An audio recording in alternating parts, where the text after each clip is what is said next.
Minutos 9:46, estamos en Radio Exitosa 95.5 de la frecuencia modulada. A esta hora nos está acompañando Carlomagno Salcedo, vocero de Todos por el Perú, que lidera a Julio Guzmán como candidato a la presidencia de la República. Muy bien, ¿cómo estás, Carlomagno? Bienvenido aquí a Radio Exitosa. Bueno, te conocíamos más en el papel de especialista en temas electorales, pero ahora ya involucrado de lleno en la campaña de Julio Guzmán. ¿Qué tal? Bienvenido. Bueno, muchas gracias por la invitación. En efecto, ha sido una decisión muy importante para mí, muy meditada, después de tener un panorama absolutamente claro de cuál es el estado de la oferta política que tenemos en el Perú en estos momentos. A ti un poco te consta por las muchas veces que he venido, hemos hablado de los procesos políticos, cómo estaba por el lado de la derecha, de la izquierda, del centro. Entonces, digamos, mi decisión obedece a haber analizado todo el panorama y finalmente haber constatado en esa especie de estudio del mercado político qué es lo que a mí me parece lo mejor en este momento para el país. Ahora, y es por eso que yo me he sumado a Todos por el Perú. De Todos por el Perú, mucho se habla de Julio Guzmán, que es una especie de un clon chiquito de Pedro Pablo Kuczynski. Yo creo que si fuera así, el diario El Comercio no nos estaría atacando, ¿no? Yo percibo que hay una preocupación de ciertos sectores en el establishment que encuentran en la candidatura de Julio Guzmán a una propuesta de centro que no es antimercado. Nosotros creemos en el mercado. En ese sentido se podría decir que es una propuesta que es liberal. Sin embargo, que siendo así, considera que el rol del Estado no puede ser tan pasivo como lo ha sido en las últimas décadas en el país. Que no se puede seguir con la política del chorreo, con la política del piloto automático, ¿no? Entonces, para la derecha es muy sencillo, digamos, atacar a la izquierda, ¿no? Porque, digamos, sus puntos débiles son muchos, pero se les hace muy difícil atacar a la propuesta de Todos por el Perú. Entonces, el diario El Comercio ha sacado un editorial ayer, me parece, donde ataca nuestra candidatura, o cosas como que el día lunes que hemos inscrito nuestra candidatura presidencial, mientras que los medios de comunicación, la mayoría de ellos televisivos, le han dado amplia cobertura, e incluso a candidatos que han ido con 4 gatos, ¿no? Muy folclóricos, ¿no? Nosotros hemos ido con miles de personas y con un meeting que se improvisó frente al jurado electoral especial, y sin embargo, ¿la portátil es efectiva entonces? No ha sido portátil porque nadie ha sido pagado. Una portátil es cuando se va, se le paga a la gente, se le ofrece cosas, se las lleva en buses, se las devuelve, ¿no? Y si tú le preguntas a esa gente, no sabe por qué está ahí. No, esto fue convocado bajo las redes sociales. Las convocatorias han sido por Facebook. La gran mayoría de gente joven, entusiasta, tú notas cuando es una portátil y cuando hay un verídico entusiasmo, ¿no? Entonces, lo que nosotros estamos observando es un fenómeno en el cual de las redes, que era como se etiquetaba nuestra candidatura, estamos pasando rápidamente a las calles. Y yo creo que se está generando un desconcierto en ciertos actores políticos. O sea, el candidato virtual se ha convertido en real. Digamos, en términos simples podría verse así, aunque lo virtual, las redes sociales tampoco es que estén ajenas a la realidad. Son un reflejo en pequeño de lo que pasa en la realidad. Ciertamente pueden haber ciertas tendencias que se inician allí. En algún momento, Ángel, hemos analizado cómo, por ejemplo, el 2011 la candidatura de PPK empezó en las redes y luego adquirió una proyección interesante, ¿no? Que en ese caso no le alcanzó para la victoria, porque obviamente no basta el trabajo de redes, pues, ¿no?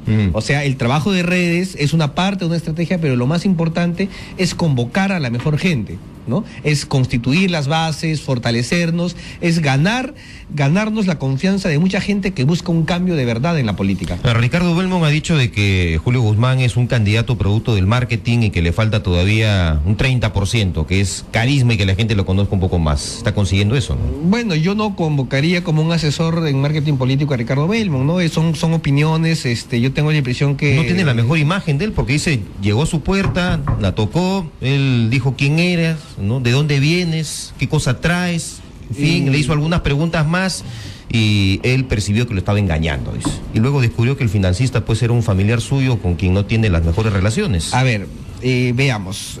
Ricardo Belmont es aquella persona que ordena hacer encuestas por RBC. Encuestas que son absolutamente fantásticas y las presenta como encuestas reales y verídicas, ¿no? Yo no sé qué tanta credibilidad se le puede dar. O sea, yo respeto a Ricardo Belmont, su persona, pero tengo la impresión que que digamos en muchas de las cosas que él pueda decir no hay un sustento real. Entonces yo en todo caso le está haciendo un favor, porque igual está hablando de Julio Guzmán, ¿no? Y creo que en estas contiendas electorales a veces sirve mucho que hablen de uno, así hablen mal, pero están hablando de una persona. Bueno, eso puede ser, pero es relativo, ¿no? Lo importante es que hay mucha gente que también está hablando bien. Y yo creo que es lo más importante, ¿no? ¿Quiénes hablan mal, pues aquellos que se sienten o preocupados con la candidatura. Ciertamente hemos tenido hay campañas que se han iniciado contra nosotros. Por ejemplo, una campañita ha sido decir, esta es una candidatura de derecha, el PPK joven, que no tiene el mínimo sustento. Que vino de la izquierda, justamente, ¿no? Que vino de sectores hasta que se dieron cuenta de que le estaban haciendo un gran favor, porque estaban levantando su imagen. Ya, pero si nosotros comparamos nuestro plan de gobierno con los demás planes, el énfasis que nosotros ponemos en un cambio del modelo, no para ir a un salto al vacío, no para ir a propuestas trasnochadas, sino hacer reformas fundamentales, pero manteniendo una lógica, ¿no?, de crecimiento, pero que este crecimiento se convierta en un real desarrollo. Y para nosotros es muy importante la inversión en la calidad de las personas, en sus capacidades, en los talentos de las personas. Y eso no se puede hacer con piloto automático chorreo. Y para eso nosotros consideramos que el Estado sí debe jugar un rol muy activo, que no todo se puede dejar abandonado a las fuerzas del mercado, que es necesario que el Estado tenga políticas públicas y que para que estas políticas públicas funcionen se requiere a gente competente. Eso no te lo va a decir fundamentalmente estas propuestas del statu quo, que solamente se concentran en la inversión, que solamente se concentran en la explotación de los recursos naturales, cuando en lo que hay que invertir es en la gente, en las personas, en su salud, en su educación. Y por eso la educación para nosotros es una piedra angular en nuestra propuesta. Ahora, pero antes de ir a esos temas también que son importantes, por cierto, porque es parte de la carne, el desarrollo de lo que va a ser esta campaña electoral, más en la segunda vuelta, creo, para los que puedan acceder a esa etapa que va a ser ya definitiva, ¿tiene el financiamiento, como lo dice, o se lo dijo a Ricardo Belmont Julio Guzmán? Nosotros estamos buscando financiamiento. No hay financiamiento como ha dicho él. Nosotros tenemos financiamientos que se han declarado en su momento ante el jurado, ante la OMPE, que es el organismo competente. Estamos buscando que personas de buena voluntad, empresarios inclusive, porque, ojo, no hay que ver al empresario como un cuco. En el Perú, gran parte del empresariado es un empresariado que cree en el desarrollo de su país, no todos son mercantilistas, ¿no? Entonces, obviamente, estamos deseosos de recibir aportes, estamos generando expectativas.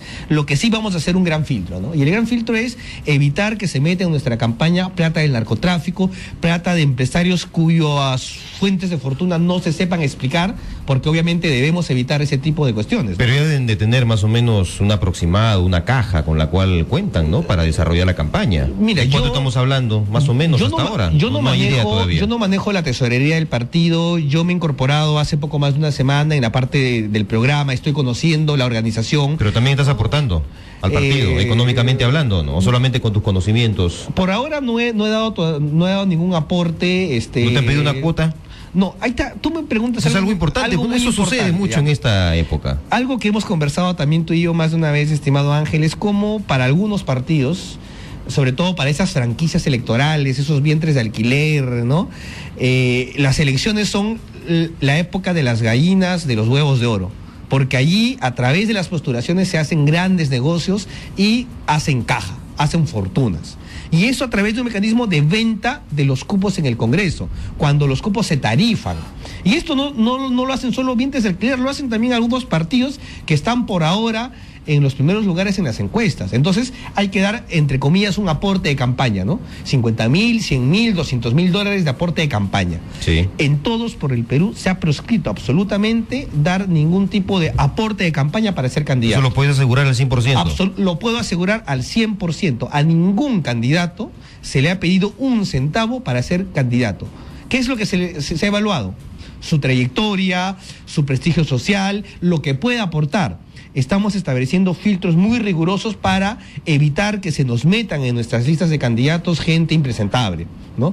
Estamos haciendo el mejor esfuerzo. Entonces, esa es una primera cuestión muy concreta, ¿no? Por eso es que han evitado ir en alianza, sumar otros partidos, viejos políticos que ya tienen algún tipo de experiencia, trayectoria en el quehacer nacional. Sí, esa fue la estrategia de Todos por el Perú. Yo ya llego cuando la estrategia, digamos, ha sido implementada, y yo creo que no se equivocaron, ¿no? Nosotros nosotros, o personalmente yo, te consta, Ángel, intentamos en algún momento un esfuerzo de generar un gran frente político de centro y de izquierda, ¿no?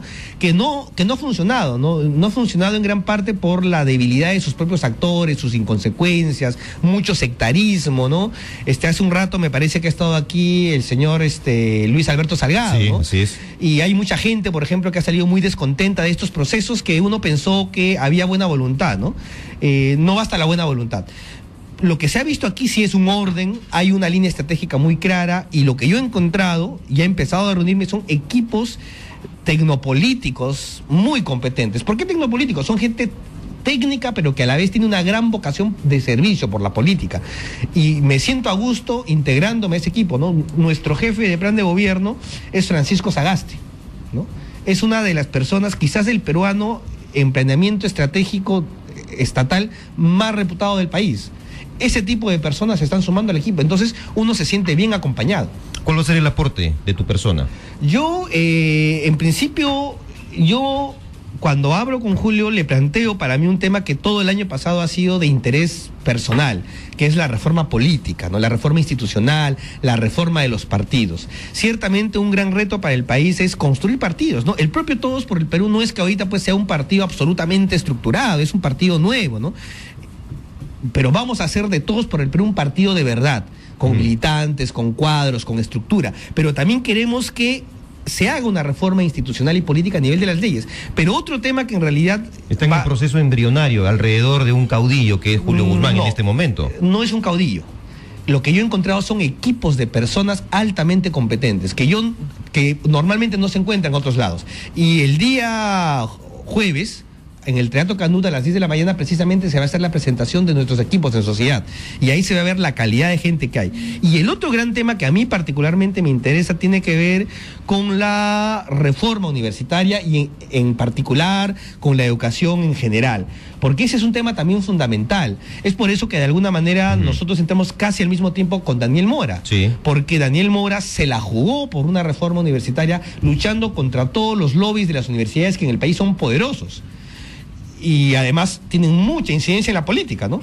La mayoría de candidaturas que por ahora están adelante, directa o indirectamente, están financiadas con recursos de las universidades, estafando a los peruanos, porque están utilizando recursos que tienen que ver con impuestos que el Estado les exonera. Sí, por cierto, ese tema de las universidades se escuchaba más temprano creo que es el presidente de Centrum Católica, mencionando que de 1000 universidades ranqueadas en el mundo, apenas hay 3 peruanas nada más, de 142 que tenemos aquí en el país, ¿no? O sea, dentro de las 500 hay solamente una, que es justamente la Católica, y más allá en el puesto 700 y un poquito más está San Marcos y también la Cayetano Heredia.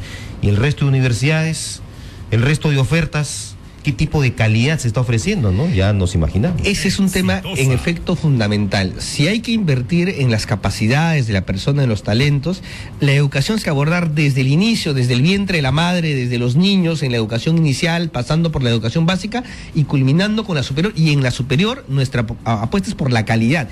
Y especialmente con un énfasis en la universidad pública. Ojo, y esto no te lo están diciendo otros, porque en realidad la universidad pública ha sido abandonada por décadas, y muchos de los que quieren volver a gobernar o que han tenido importantes responsabilidades, que han sido ministros de Economía, etcétera, todos ellos son responsables del abandono de la universidad pública y han permitido que bajo una falsa lógica de autonomía se enquisten mafias que se han aprovechado y lleven al piso la calidad universitaria. Eso se tiene que cambiar, y ese cambio de alguna manera lo ha empezado con un buen pie Daniel Mora, y por eso es que lo hemos incorporado al equipo, por esa apuesta, ¿no? Porque lo que se necesita es avanzar en esa línea. Correcto, muy bien, Carlomagno Salcedo, muchas gracias por estar con nosotros ahora en el papel de vocero de Todos por el Perú. Ese justamente, ¿no? Vocero político, vocero técnico, algún rótulo en particular, simplemente vocero. Solo vocero, ¿no? Nada más. Ya van a empezar a salir muchos más voceros técnicos. Creo que los alfiles de Todos por el Perú se van a empezar a mostrar. Muy bien, lo que lamento es que estamos perdiendo temporalmente a un experto en temas electorales, ¿no?